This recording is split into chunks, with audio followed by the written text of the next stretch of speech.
Isang malaking tagumpay po para sa ating buhay ang makapagtapos ng pag-aaral. Ngunit tingin sa ating kaalaman kung ano nga ba ang takbo ng ating buhay pagtapos po ng kolehiyo. Upang pag-usapan ang transition mula college papunta sa real world, kasama po natin ngayon ang psychiatrist na si Dr. Joan May Perez Reparial. Magandang umaga po at welcome back sa Rise and Shine Pilipinas, Doc. Hello, good morning Sir Audrey, Ma'am Dayan, and to Rise and Shine Pilipinas. Congratulations on your award. Congratulations. Salamat po at kayo rin. Bahagi na rin naman kayo ng RSP family. Kaya congrats rin po sa ating lahat, Dr. John. Alright, bilang graduation season po ngayon, pag-usapan po natin itong life after college. Pero meron tinatawag tayong post-graduation anxiety. Doc John, ano po ba itong anxiety na ito? Yes, Ma'am Dayan. Ito yung anxiety na because of the transition. So, pag anxiety kasi ang sinasabi natin, ang in layman, ito yung parang pangamba, takot, worry, fear. So, ano ba ang kinakatakutan or pinapangambahan ng isang bagong graduate? So, really, it's about the uncertainty, Ma'am Dayan. Yung uncertainty, meaning hindi natin alam kung ano yung mangyayari in the future, in the next few weeks after graduation, in the next few months. And ang usual ng mga iniisip kasi ng isang graduate, kaya nangangamba sila at natatakot about the future is number one, about the yung transition into being employed. Kasi nga graduate, so from being dependent sa kanilang mga parents, ngayon ay magiging independent na sila with employment. Ngayon kasi ang tinitingnan also is yung pagkahiwalay from their mga friends, mga classmates from college. Kaya may tinatawag din tayo in terms of social support, yung FOMO, yung fear of missing out, kung ano ang nangyayari sa kanilang mga classmates, batchmates, and there can be that comparison also na parang ang timeline ng isang student or graduate ay nako-compare niya sa timeline ng mga kabatch niya. Na, uy, bakit siya parang ang bilis nakakuha ng work or nagka-family na, ako nandito pa. So there is that comparison na maaring mag-cause also sa atin ng isang graduate to feel anxious about the future. And transitions kasi, Ma'am Dayan, Sir Audrey, talagang meron siyang mga sometimes we might feel threatened or shaken kasi nga wala tayong control sa mga nangyayari. Wala tayong control kung tayo ba ay tatanggapin ng ating ina-applyan na trabaho, kung tayo ba ay tatanggapin ng ating mga colleagues, magiging potential co-workmates sa trabaho. So marami yung mga anxiety and that expectation also to give back sa ating family. Okay, medyo challenge nga po yung anxiety sa kanila dahil walang kasiguraduhan sa real world. Pero gayon pa man, meron po bang emotional at mental challenges na karaniwang nararanasan ng mga bagong graduate po natin? Yes, Sir Audrey. Kaya siya post-graduation anxiety because isa yun sa mental health na challenge, yung anxiety, paghamba. Sometimes it can be stress, yung stress sa paghahanap ng trabaho, stress about the pressure, and the pressure to perform, the pressure na makapagbigay kaagad ng salary, for example, doon sa kanilang family, loved ones, and the expectations also, pressure from the society.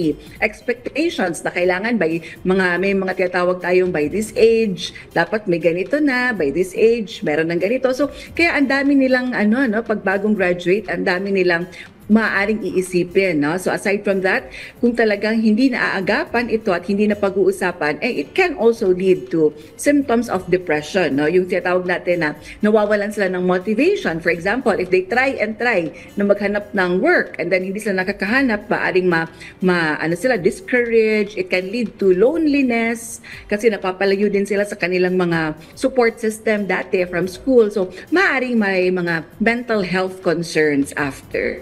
Well, nabanggit ni Doc John na kailangan pag-usapan. Pero ano pa po yung mga iba pang mga coping strategies, Doc, na pwedeng gawin ng isang bagong graduate para mabawasan itong level of post-graduation anxiety na posible po nilang maramdaman pagkatapos po nila ng kolehiyo?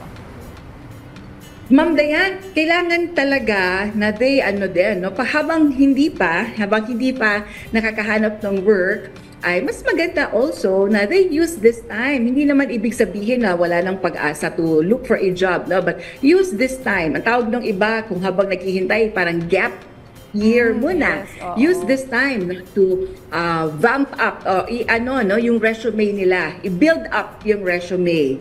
For example, take sila ng mga courses online or maaring mga attend sila ng mga conferences, seminars na maaring makaboost sa kanilang skill sets. Another is to continuously improve on themselves. Like may mga hobbies halimbawa na maaari nilang balikan.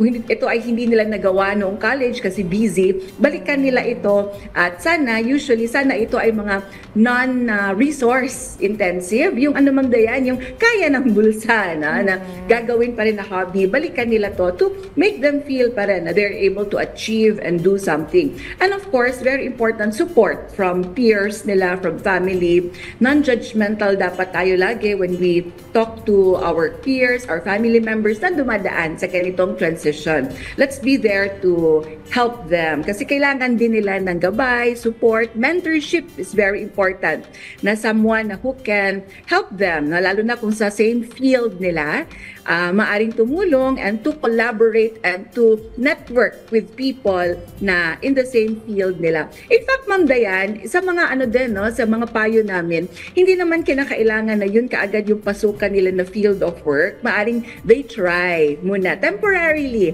a different area or field of work temporarily kasi sa tingin nila ito ay makaka-boost also ng kanilang overall development and growth as an individual until makahanap sila ng job na they find na parang swak doon sa kanilang course in college and it gives them meaning and purpose sa buhay. Well, Doc Joan May, naalala ko nung bata rin tayo, nung una tayong gumraduate ng kolehiyo, wala tayong kaalam-alam sa real world. Kung paano nga ba papasukin ito, mabibigla ka eh. So, is it advisable na kumuha rin ng mga advice mula sa mga experts pagdating sa career para malaman mo kung saan yung direction na patutunguhan mo? Yes, tama yun, Sir Audrey. Sa amin, ang tawag namin doon is mentorship. Usually nga, na-meet din natin sila sa mga halimbawa, yung may grupo tayo from college, maaring sila, yung iba sa kanila, merong kakilala, so friend of a friend, maari tayong i-refer. So yes, very important yun kasi to again, augment kung ano man yung alam na natin na structure. Kasi yung sa school kasi Sir Audrey, Ma'am Dayan, structured kasi siya, yung parang sometimes by the book, meron silang fino-follow, na. So, but ito kasi pag real life, different na siya, kaya wala tayong control. Kaya nagkakaroon ng anxiety kasi it's different. Hindi siya yung by the book sometimes, na. So, kaya kailangan may mga nakakausap tayo na more experienced, na nag-grow na at more, na sila, no? Marami na silang natutunan through their journey into their profession para makakuha din tayo ng mga tips at pieces of advice para matulungan din tayo sa ating journey, our own journey and growth.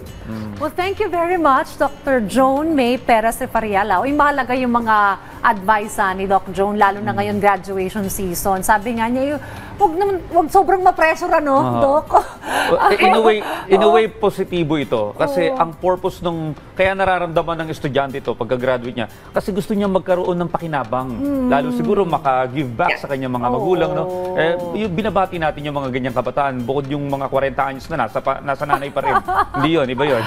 Masyado na matagal yung gap year. Gap years na. Sabi nga. Well, thank you, Doc Joan. Marami pong salamat. Thank you very much. And basta't wag lang mawala ng pag-asa always. Hope is always available and make sure na you have a very solid na support system through the journey. At wag mag-compare. Yun, Ma'am Dayan and Sir Audrey, never compare. Kasi kanya-kanya tayo ng timeline. So thank you very much. And good morning to all. Maraming Congratulations. Salamat, Doc. At syempre, congratulations din sa lahat ng mga bagong graduates ngayong 2025.